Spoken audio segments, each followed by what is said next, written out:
السلام علیکم۔ میری آج کی کہانی کا ٹاپک ہے اجنبی دلہن۔ قسط نمبر 1۔ شادی کی رات پورا گھر خوشیوں سے جگمگا رہا تھا، مگر نئی دلہن ماہنور کے دل میں عجیب سی بے چینی تھی۔ سب لوگ اسے مبارکباد دے رہے تھے، لیکن اسے بار بار محسوس ہو رہا تھا کہ جیسے کوئی اسے مسلسل دیکھ رہا ہو۔ جب وہ پہلی بار اپنے کمرے میں داخل ہوئی تو اس کی نظر آئینے کے سامنے رکھے ایک سفید لفافے پر پڑی۔ اس پر صرف ایک جملہ لکھا تھا، اگر اپنی جان بچانی ہے تو اپنے شوہر پر کبھی مکمل بھروسہ مت کرنا۔ ماہنور کے ہاتھ کانپنے لگے۔ اس نے فوراً کمرے کا دروازہ کھولا، مگر باہر کوئی موجود نہیں تھا۔ کچھ دیر بعد اس کا شوہر ارمان کمرے میں آیا۔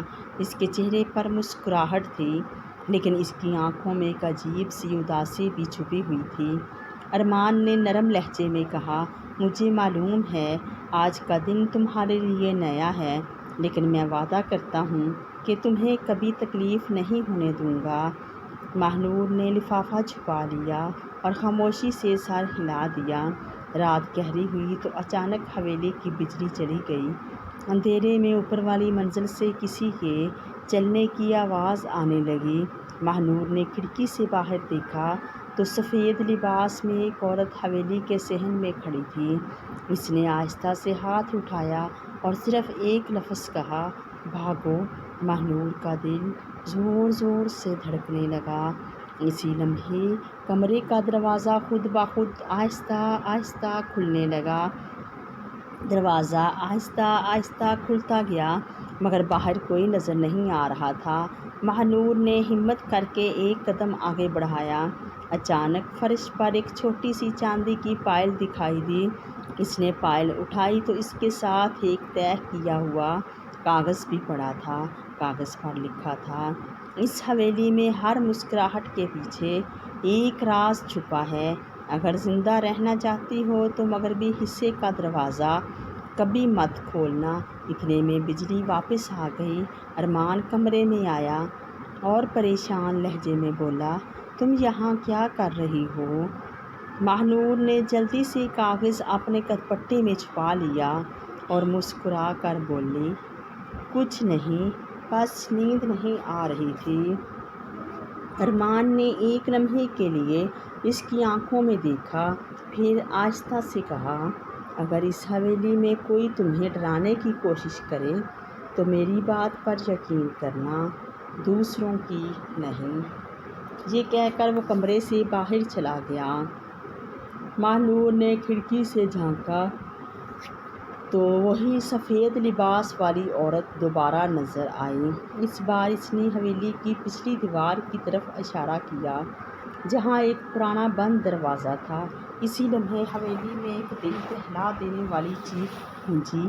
ماہنور گھبرا کر آواز کی طرف دوڑی، مگر راہداری میں پہنچتے ہی اس کے قدم رک گئے۔ سامنے دیوار پر سرخ رنگ سے صرف ایک جملہ لکھا تھا، اجنبی دلہن، اب تم واپس نہیں جا سکتی۔ رات کی وہ خوفناک چیخ ابھی تک ماہنور کے کانوں میں گونج رہی تھی۔ اس نے کانپتے ہاتھوں سے دیوار پر لکھے الفاظ کو چھوا، مگر سرخ رنگ اچانک غائب ہونے لگا، جیسے کسی نے ابھی ابھی وہ تحریر مٹا دی ہو۔ اسی وقت حویلی کی ایک ملازمہ سلمیٰ خاموشی سے اس کے قریب آئی اور دھیمی آواز میں بولی، بی بی، اگر اپنی جان عزیز ہے تو اس پرانی حویلی کے پرانے حصے میں کبھی مت جانا۔ ماہنور نے حیرانی سے پوچھا، آخر وہاں ایسا کیا ہے؟ سلمیٰ کچھ کہنے ہی والی تھی کہ اچانک ارمان وہاں آ گیا۔ سلمیٰ فوراً خاموش ہو گئی اور سر جھکا کر وہاں سے چلی گئی۔ اگلی صبح ماہنور نے دیکھا کہ حویلی کے سب افراد معمول کے مطابق ہنس بول رہے تھے، جیسے رات کو کچھ ہوا ہی نہ ہو۔ ناشتے کے دوران اس کی نظر دیوار پر لگی ایک پرانی خاندانی تصویر پر پڑی۔ تصویر میں ایک نوجوان لڑکی بالکل ماہنور جیسی دکھائی دے رہی تھی۔ اس نے حیرت سے پوچھا، یہ لڑکی کون ہے؟ کمرے میں اچانک خاموشی چھا گئی۔ کسی نے جواب نہ دیا۔ چند لمحوں بعد ارمان نے تصویر دیوار سے اتار دی اور سنجیدگی سے کہا، اس کے بارے میں دوبارہ کبھی سوال مت کرنا۔ رات کو ماہنور کو کسی کے رونے کی آواز سنائی دی۔ وہ آہستہ آہستہ آواز کا پیچھا کرتے ہوئے حویلی کے بند حصے تک پہنچ گئی۔ دروازہ ہلکا سا کھلا تھا۔ جیسے ہی اس نے دروازہ دھکیلا، سامنے ایک پرانا کمرہ تھا اور دیوار پر لگی ایک تصویر دیکھ کر اس کے قدم وہیں رک گئے۔ وہ تصویر اسی کی تھی، لیکن وہ تصویر 10 سال پرانی معلوم ہوتی تھی۔ ماہنور حیرت سے دیوار پر لگی اپنی ہی تصویر کو دیکھتی رہ گئی۔ تصویر پر تاریخ لکھی تھی 10 سال پہلے کی۔ اس کے ذہن میں ایک ہی سوال گونج رہا تھا، یہ کیسے ممکن ہے؟ میں تو اس حویلی میں پہلی بار آئی ہوں۔ اسی وقت کمرے کے دروازے کے پیچھے کسی کے قدموں کی آواز سنائی دی۔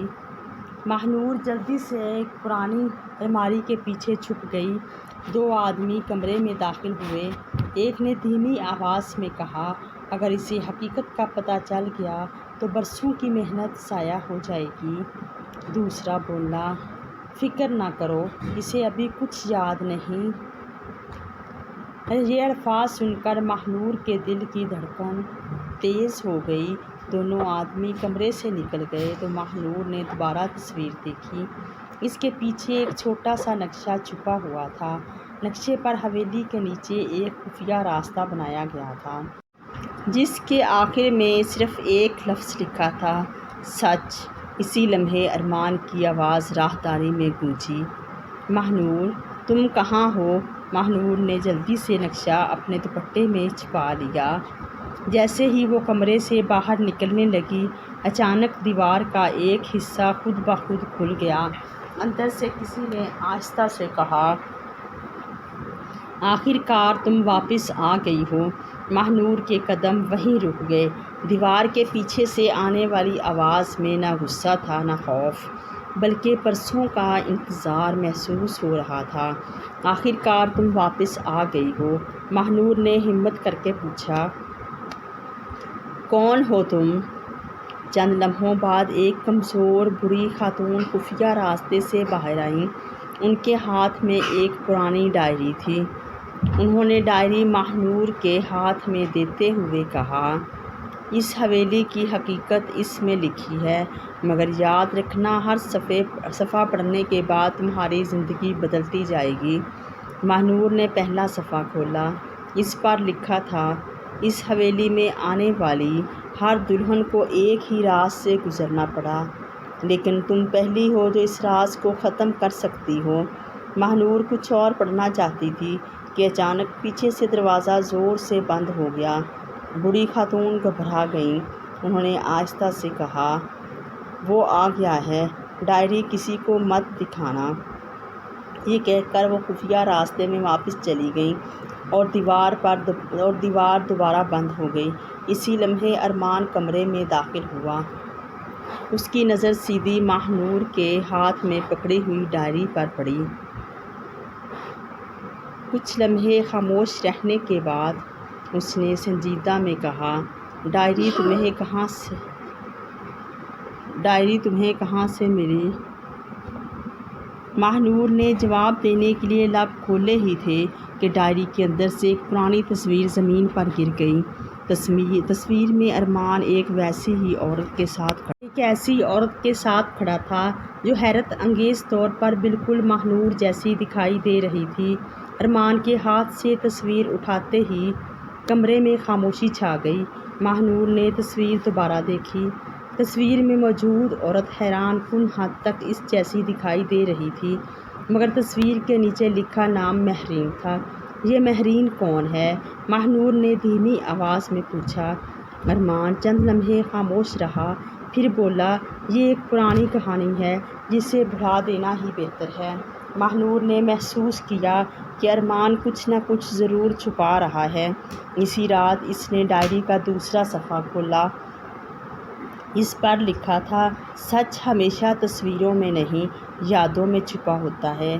پرانی حویلی کی چھت پر رکھے لکڑی کے صندوق کو تلاش کرو۔ آدھی رات کو ماہنور خاموشی سے چھت پر پہنچ گئی۔ کافی تلاش کے بعد اسے ایک پرانا صندوق ملا۔ اس نے جیسے ہی صندوق کھولا، اندر بچوں کے چند کھلونے، ایک چاندی کا لاکٹ اور ایک خط رکھا ہوا تھا۔ خط پر صرف ایک جملہ لکھا تھا، اگر یہ لاکٹ ماہ نور کے ہاتھ لگ جائے تو سمجھ لو راز چھپ نہیں سکے گا۔ ماہ نور نے کانپتے ہاتھوں سے لاکٹ اٹھایا ہی تھا کہ پیچھے سے کسی نے آہستہ سے کہا، وہ لاکٹ فوراً مجھے دے دو۔ ماہ نور نے پلٹ کر دیکھا تو دروازے پر ایک نقاب پوش شخص کھڑا تھا۔ ماہ نور نے لاکٹ مضبوطی سے اپنے ہاتھ میں پکڑ لیا۔ نقاب پوش شخص ایک ایک قدم اس کی طرف بڑھنے لگا۔ لاکٹ مجھے دے دو ورنہ بہت دیر ہو جائے گی، اس نے سرد لہجے میں کہا۔ ماہ نور نے ہمت کر کے جواب دیا، پہلے بتاؤ تم کون ہو؟ نقاب پوش نے آہستہ سے اپنا نقاب ہٹایا۔ ماہ نور حیران رہ گئی۔ کوئی اجنبی نہیں بلکہ حویلی کا پرانا مالی بابا کریم تھا، جو کئی سال پہلے لاپتہ ہو گیا تھا۔ بابا کریم نے کہا، میں نے اس خاندان کی 3 نسلیں دیکھی ہیں، اس لاکٹ میں سونے یا دولت سے زیادہ قیمتی چیز چھپی ہے۔ انہوں نے لاکٹ کھولا۔ اندر ایک بہت چھوٹی سی چابی اور ایک پرچی تھی جس پر صرف ایک جملہ لکھا تھا، اصل حقیقت آئینے کے پیچھے ہے۔ ماہ نور نے فوراً اپنے کمرے میں جا کر پرانے آئینے کو غور سے دیکھا۔ آئینے کے فریم کے پیچھے واقعی ایک خفیہ خانہ موجود تھا۔ اس نے چھوٹی چابی اس میں لگائی۔ جیسے ہی تالا کھلا، اندر سے ایک فائل اور ایک پرانا نکاح نامہ باہر گر گیا۔ ماہ نور نے نکاح نامہ کھولا تو اس کے ہاتھ کانپنے لگے۔ دلہن کے نام کی جگہ لکھا تھا مہرین اور دولہے کے نام کی جگہ ارمان۔ ماہ نور کی آنکھوں میں حیرت بھر گئی۔ اگر ارمان کی شادی پہلے ہی ہو چکی تھی تو اس سے یہ حقیقت کیوں چھپائی گئی ہے؟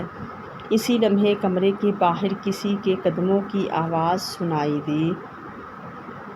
ماہ نور نے جلدی سے نکاح نامہ اور فائل سمیٹ کر الماری میں چھپا دی۔ باہر قدموں کی آواز مسلسل قریب آ رہی تھی۔ دروازہ آہستہ سے کھلا۔ ارمان کمرے میں داخل ہوا۔ اس کی نظریں سیدھی ماہ نور کے چہرے پر جم گئیں، جیسے اسے اندازہ ہو گیا ہو کہ وہ کچھ جان چکی ہے۔ تم ٹھیک تو ہو؟ ارمان نے پرسکون لہجے میں پوچھا۔ ماہ نور نے خود کو سنبھالتے ہوئے جواب دیا، جی بس نیند نہیں آ رہی تھی۔ ارمان کچھ لمحے خاموش رہا، پھر بولا، اس حویلی میں ہر دروازہ کھولنے کے لیے نہیں ہوتا، کچھ راز جتنے چھپے رہیں اتنا ہی بہتر ہے۔ یہ کہہ کر وہ چلا گیا۔ اگلی صبح ماہ نور نے چھپ کر فائل کھولی۔ اس میں حویلی کی پرانی تصاویر، جائیداد کے کاغذات اور ایک خط تھا۔ خط میں لکھا تھا، اگر یہ فائل ماہ نور تک پہنچ گئی ہے تو سمجھ لو وقت آ گیا ہے کہ اسے اس کی اصل حقیقت بتا دی جائے۔ ماہ نور کی سانس رک گئی۔ اسی وقت بابا کریم خاموشی سے اس کے پاس آئے اور آہستہ سے بولے، بیٹی تم اس خاندان کی بہو نہیں ہو، تمہارا اس حویلی سے رشتہ اس سے کہیں زیادہ پرانا ہے۔ ماہ نور حیرت سے انہیں دیکھتی رہ گئی۔ وہ کچھ پوچھتی اس سے پہلے ہی حویلی کے صحن سے ایک زوردار دھماکے کی آواز آئی۔ سب لوگ گھبرا کر باہر کی طرف دوڑے۔ صحن کے درمیان ایک پرانا مجسمہ ٹوٹ چکا تھا اور اس کے اندر سے ایک لوہے کا صندوق نظر آ رہا تھا۔ ہماری کہانی اچھی